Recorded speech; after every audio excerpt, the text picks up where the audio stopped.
जरा सोचिए, अगर आपको पता चले कि आपके क्षेत्र के अस्पताल को डेवलप करने के लिए सरकार के द्वारा 1 करोड़ रुपए सैंक्शन हुआ। जिस 1 करोड़ से स्ट्रेचर लाना था, दवाइयाँ लानी थी, एम्बुलेंस सिस्टम करना था और एक ऐसी व्यवस्था लानी थी जिससे आम जनता को उनके टैक्स के दिए पैसे से एक ऐसी व्यवस्था बनानी थी जिससे आम जनता को कोई परेशानी ना पहुंचे। लेकिन हुआ क्या? हुआ वही जो आप और मैं जानते हैं, ना अच्छा स्ट्रेचर, ना मेडिसिन, ना कोई व्यवस्था। तो मिला क्या 1 करोड़ के बदले, टैक्स देने के बदले? मिली तो सिर्फ और सिर्फ बदतमीजी। बदतमीजी उस सरकारी कर्मचारी की। मिली सिर्फ और सिर्फ लूट, जिससे सिर्फ कुछ लोगों का घर भरा। तो चलिए समझते हैं कि क्या हमारे पास कोई ऐसा स्ट्रेचर नहीं है जिस स्ट्रेचर के बदौलत हम इस सारे सिस्टम के बारे में, सिस्टम के अंदर होने वाले सारे झोल के बारे में जान सकें। और क्या हम इस सिस्टम पे सवाल उठा सकते हैं? तो मैं आपको बताना चाहता हूं, जी हाँ, हम बिल्कुल इस सिस्टम पे सवाल उठा सकते हैं। कैसे उठा सकते हैं? हम इस सिस्टम पे सवाल उठा सकते हैं एक बहुत ही ज़्यादा पावरफुल टूल के माध्यम से, और उस टूल का नाम है RTI, right to information act, जिसे सरकार द्वारा लाया गया।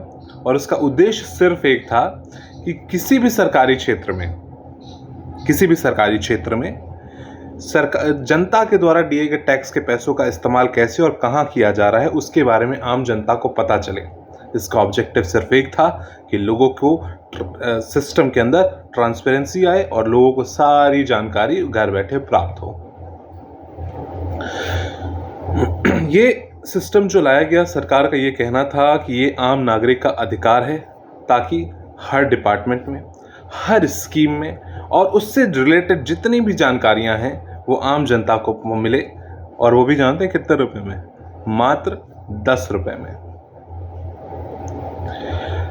तो क्या आप जानना चाहते हैं कि आपके घर के सामने से जो सड़क गई है, आपके क्षेत्र का अस्पताल, आपके क्षेत्र का स्कूल, राशन कार्ड बनने में डिले क्यों हो रहा है? एमएलए फंड जो आ रहा है वो कहां जा रहा है? तो आप ये सब जान सकते हैं। आप ये सब RTI के माध्यम से जान सकते हैं, क्योंकि ये आपके लीगल राइट के तहत आता है। चलिए, आज मैं आपको एक छोटी सी शॉकिंग रियलिटी स्टोरी सुनाता हूं। एक छोटी सी कहानी है। मध्य प्रदेश के एक व्यक्ति ने एक RTI फाइल करी, जिसमें उसने एक सिंपल सा सवाल पूछा। उसको सिर्फ ये जानना था कि उसके गांव के स्कूल बिल्डिंग के लिए जो पैसे आए थे वो कहां गए।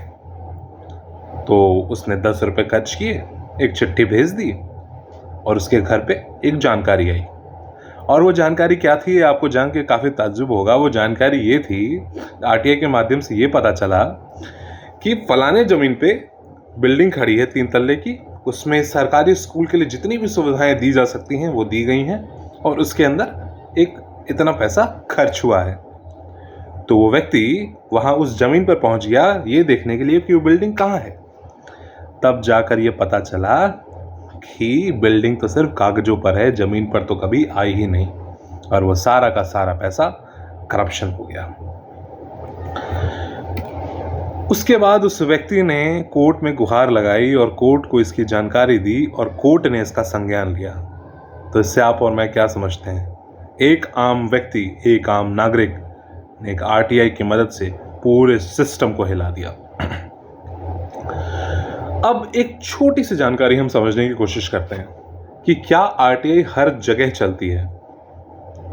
तो मैं आपको बता दूं, RTI जो है वो सेंट्रल गवर्नमेंट ने लाया गया है, और वो central government, state government, PSUs हो, पंचायत हो, पुलिस हो, म्युनिसिपैलिटी हो, हर जगह लागू होता है।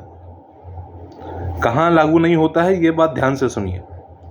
RTI लागू नहीं होता है जुडिशरी पे, आर्मी पे, या कोई भी ऐसी इंटेलिजेंस यूनिट से जिससे अगर कोई भी जानकारी बाहर आ गई तो उस देश के लिए खतरा हो सकता है।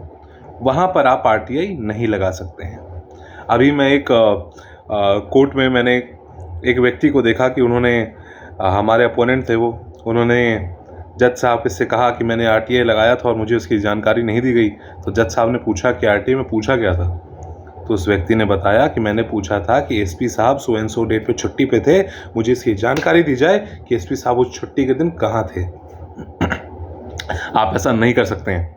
आप किसी के प्राइवेट इन्फॉर्मेशन को आरटीआई के माध्यम से नहीं निकाल सकते हैं, वो आपका अधिकार नहीं है, क्योंकि वो उस व्यक्ति का राइट टू प्राइवेसी है। तो अब समझते हैं कि हम जैसे जो यूजर्स हैं, हम जैसे जो आम नागरिक हैं, हम किन परेशानियों का सामना कर रहे हैं। मतलब अगर हम आरटीआई फाइल करना चाहें तो हम कैसी परेशानी का सामना करते हैं। तो मैं आपको अपनी एक रियल लाइफ स्टोरी बता दूं। मेरे घर के सामने से जो सड़क जाती है, आए दिन वहाँ वाटर लॉगिंग होता है, आए दिन उसके पाइप्स बदले जाते हैं। तो मैंने अपने नगर परिषद से आरटीआई के माध्यम से एक छोटी सी जानकारी मांगी कि पिछले 10 वर्षों में इस सड़क को बनाने में कितने पैसे खर्च हुए हैं, वो बता दीजिए। उनका कोई जवाब नहीं आया। मैंने कहा चलो, तो अगली बार मैंने फाइनेंस डिपार्टमेंट से पूछ लिया कि आपने कितना पैसा दिया था, वो पैसे कहाँ गए बताइए। फाइनेंस डिपार्टमेंट ने बोला ये हमारा मुद्दा नहीं है, ये अर्बन हाउसिंग डेवलपमेंट बोर्ड का है, आप उनसे पूछो। तो उन्होंने उसको ट्रांसफ़र कर दिया। उनका कोई रिप्लाई नहीं आया। इंटरनेट पे जो उनका एड्रेस दिया था, उस एड्रेस से मैं उनके ऑफिस तक पहुंचने की कोशिश करी, उस एड्रेस पे वो ऑफिस ही नहीं है। तो मैंने कहा कोई बात नहीं, 10 रुपये की तो बात है। मैंने एक फ्रेश आरटीआई लगा दिया। फ्रेश आरटीआई में ये बोला गया, अर्बन हाउसिंग बोर्ड वालों ने बोला कि भैया आप जो जानकारी हमसे मांग रहे हैं ना, ये हमारा मुद्दा नहीं है, ये नगर परिषद का मुद्दा है। नगर परिषद जवाब नहीं दे रहा। फाइनेंस वाले कह रहे हमें नहीं पता, हमारा मामला नहीं है। हाउसिंग बोर्ड वाले कह रहे हमारा मामला नहीं है। तो भैया जनता से जब तुम्हें टैक्स लेना होता है तो सब तुम्हारे मुद्दे हो जाते हैं, और जब जवाब देने की बारी आती है तो आपका मुद्दा नहीं है। इसके साथ ही साथ आरटीआई यूजर्स को कभी कभी धमकी भी मिलती है। जैसे 2005 से लेकर अब तक 100 से ज़्यादा आरटीआई एक्टिविस्ट जो है उनके ऊपर अटैक हुआ, और वो मर्डर का शिकार भी हुए हैं कई जगह पर।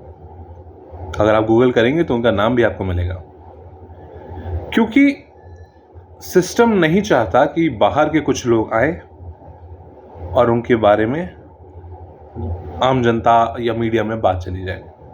बट फिर भी हर साल 6 लाख से ज़्यादा लोग आरटीआई फाइल करते हैं, क्योंकि कानून देश की आवाम की असली हथियार है।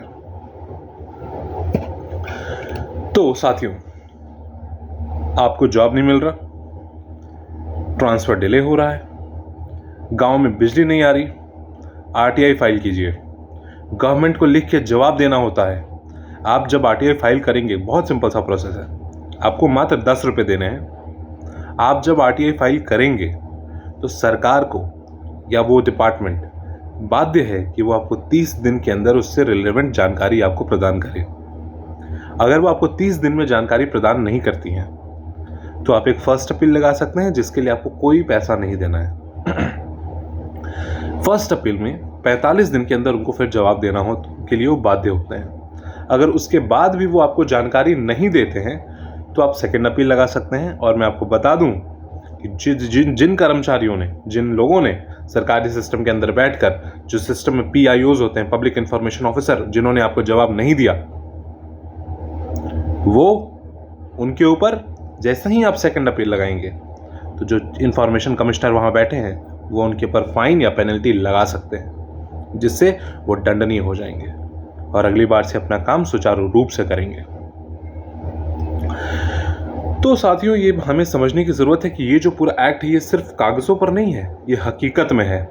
और अगर आप मेरे जैसे और हमारे सारे भाई बहन अगर सिस्टम का सही इस्तेमाल करना शुरू कर दें और गवर्नमेंट से ऑन पेपर चीज़ें लेना शुरू कर दें, तो आप खुद सोचिए कौन होगा वो, चाहे वो किसी भी पद पर बैठा हो, कि वो जानकारी प्रदान ना करे।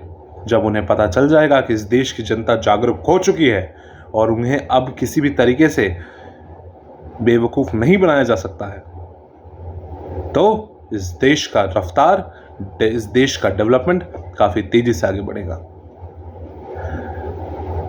इसलिए मैं आप सभी से निवेदन करूंगा कि अपने क्षेत्र में जिस जगह पर आप हैं उस जगह की आप रिस्पॉन्सिबिलिटी लें। ये ना सोचें कि ये काम तो सरकार का है, सरकार करे, क्योंकि देश सरकार से आगे नहीं बढ़ता, देश हम जैसे लोगों के वजह से भी आगे बढ़ता है, और इसे आगे बढ़ाना, इसे मजबूत बनाना, ये हमारी भी जिम्मेदारी है। लास्ट में बस ये इतना कहना चाहूँगा, अगर आपको मेरा ये वीडियो अच्छा लगा तो इसे मेरे चैनल को सब्सक्राइब कीजिए। जिन्होंने सब्सक्राइब किया उनको थैंक यू। इस वीडियो को शेयर कीजिए ताकि सब लोगों तक जानकारी पहुँचे, और अगले कौन से टॉपिक पे आप वीडियो चाहते हैं वो कमेंट में डालिए।